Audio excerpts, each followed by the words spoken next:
Hi, എല്ലാവർക്കും ലിബീസ് കിച്ചണിലേക്ക് സ്വാഗതം. ഇന്ന് നമ്മൾ ചെയ്യാൻ പോകുന്നത് വളരെ ടേസ്റ്റി ആയിട്ടുള്ളൊരു സ്നാക്കാണ്. ചിക്കൻ ക്രോക്കറ്റാണ്. വളരെ എളുപ്പത്തിൽ ഉണ്ടാക്കുക. നമ്മുടെ ഒരു കട്ട്ലറ്റിൻ്റെ ഒക്കെ കൂട്ട് തന്നെയാണ്. അപ്പോൾ അതെങ്ങനെ ഉണ്ടാക്കുന്നത് നോക്കാം. ചിക്കൻ ക്രോക്കറ്റിനുള്ള ചിക്കൻ നമ്മൾ ഇച്ചിരി ഉപ്പും മഞ്ഞളും ഇട്ട് വേവിച്ചിട്ട് നല്ല ഷ്രെഡ് ചെയ്ത് വെച്ചിരിക്കുകയാണ്. ആദ്യം ഒരു പാൻ വെച്ചിട്ടുണ്ട്. അതിലോട്ട് കുറച്ച് സൺഫ്ലവർ ഓയിൽ ഒഴിക്കുന്നുണ്ട്. അതിലോട്ട് കുറച്ച്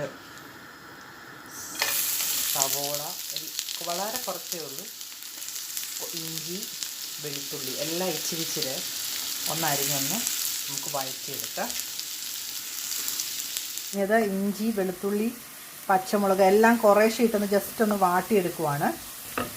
നമ്മൾ സവോള ചെറുതായിട്ട് വാടി വന്നിട്ടുണ്ട്. ഞാൻ അതിനകത്തോട്ട് ഒരു ഇച്ചിരി മഞ്ഞൾപ്പൊടി ചേർക്കുന്നുണ്ട്. മുളക് പൊടി ഒന്നുമില്ല, നമ്മൾ ചേർക്കുന്നില്ല.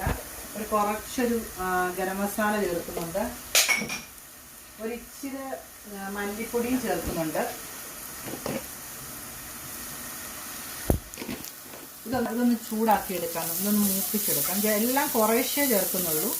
കാര്യം ഈ ക്രോക്കറ്റ് എന്ന് പറയുന്നതിന് മസാലകളോ എരിവുകളോ ഒന്നുമില്ല. നോർമലി അവർ ചെയ്യുന്നത്. നമുക്കിതൊന്ന് വാട്ടിയെടുക്കാം. നമുക്കൊരു നമ്മുടേതായ രീതിയിൽ കേരള സ്റ്റൈലിൽ ചെയ്യാമെന്ന് വെച്ചു.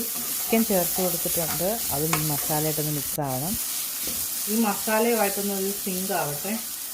കുറച്ച് കറിവേപ്പില ഞാൻ ചേർക്കുന്നുണ്ട്. ഇനി നമുക്കൊരു ഇച്ചിരി വെള്ളം ഒഴിച്ചിട്ടൊന്ന് കുറച്ച്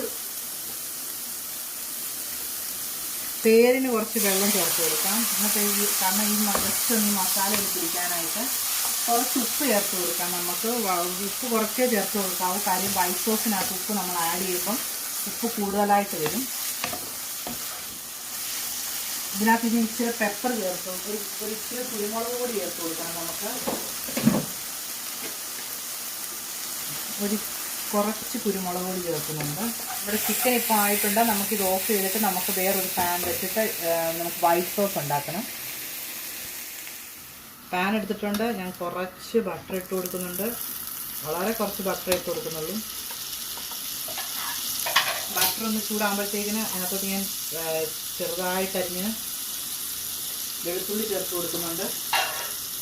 ആ വെളുത്തുള്ളി ഒന്ന് ചൂടാവട്ടെ. ഇത് ശരിക്കും ഒരു വൈറ്റ് സോസിലാണ് ചെയ്യുന്നത്. നമ്മൾ സാധാരണ അവർ ഇതിനൊരു ബൈൻഡിങ് ഉണ്ടാക്കാൻ വേണ്ടി ഇത് ഒരു വൈറ്റ് സോസിലാണ് ചെയ്യുന്നത്. ഈ വെളുത്തുള്ളിയുടെ ഒരു പച്ചമണം മാറിയാൽ മതി, അല്ലാതെ ഒരുപാട് മൂപ്പൊന്നും വേണ്ട.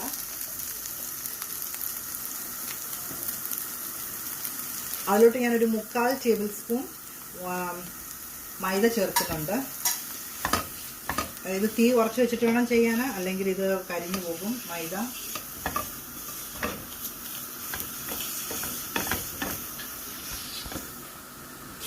നമ്മുടെ മൈദയും ഇതെല്ലാം ഒരുമിച്ചായിട്ടുണ്ട്. ഞാൻ അതിനകത്ത് 1/2 ഗ്ലാസ് പാല് ചേർത്ത് കൊടുക്കുന്നുണ്ട്. ഇതൊന്ന് കുറുകി കിട്ടണം നമുക്ക് നന്നായിട്ട്. ഞാൻ വളരെ കുറച്ച് ക്വാണ്ടിറ്റിയാണ് ഉണ്ടാക്കുന്നത്. നിങ്ങൾ കൂടുതൽ ഉണ്ടാക്കുമ്പോൾ അതനുസരിച്ച് സാധനങ്ങളുടെ എമൗണ്ടും കൂട്ടുക. ഇതൊന്നിപ്പോൾ നന്നായിട്ട് കുറുകി കിട്ടും നമുക്ക്. വൈറ്റ് സോസ് തന്നെ നല്ല കുറുകി വന്നിട്ടുണ്ട്. ഇതിലോട്ട് നമുക്കിനി നമ്മുടെ ആ ഇറച്ചിക്കൂട്ട് ചേർത്ത് കൊടുക്കണം.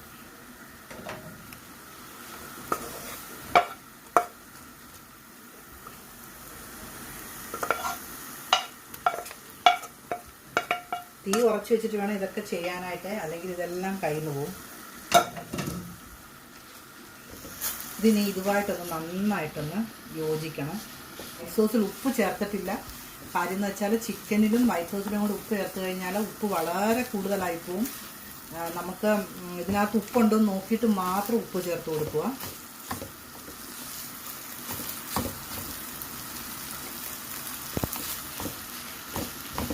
ഇത് നമ്മളെ ബോളാക്കി എടുക്കാൻ പറ്റുന്ന രീതിയിൽ ആക്കിയെടുക്കണം നമ്മൾ. നല്ല ടേസ്റ്റാണ് കേട്ടോ ഇത്. നല്ല ചീസൊക്കെ ഉള്ളവർ ചീസൊക്കെ ചേർത്ത് കൊടുത്താൽ, കുഞ്ഞുങ്ങൾക്ക് കൊടുക്കുമ്പോൾ ചീസൊക്കെ ചേർത്ത് കൊടുത്താൽ നല്ലതാണ്.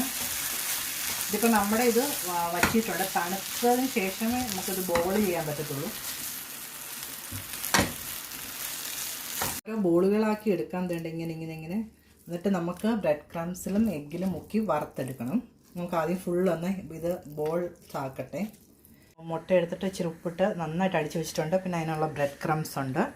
പിന്നെ സൺഫ്ലവർ ഓയിൽ, ഒരു ചീനച്ചട്ടി വെച്ചിട്ട് സൺഫ്ലവർ ഓയിൽ ഒഴിച്ചിട്ടുണ്ട്. നമുക്കിനി ഇത് ഓരോന്നോരോന്നായിട്ട് ഫ്രൈ ചെയ്തെടുക്കാം. ആദ്യം നമ്മൾ എഗ്ഗിൽ മുക്കുക,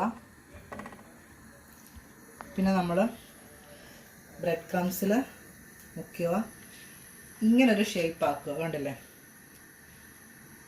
എങ്ങനെ വേണേലും ബോൾസ് പോലെ ആക്കാം, എങ്ങനെ വേണേലും നിങ്ങളുടെ ഇഷ്ടത്തിനാക്കാം.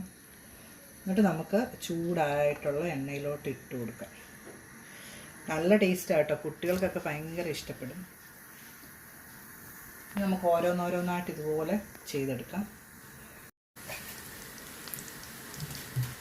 ഓക്കെ, അടിപൊളിയായിട്ട് ഫ്രൈ ആയിട്ടുണ്ട്. ഞാനിത് ഡീപ്പ് ഫ്രൈ ആണ് ചെയ്തത്. നമുക്കിനി ഇത് പാത്രത്തിലോട്ട് മാറ്റാം.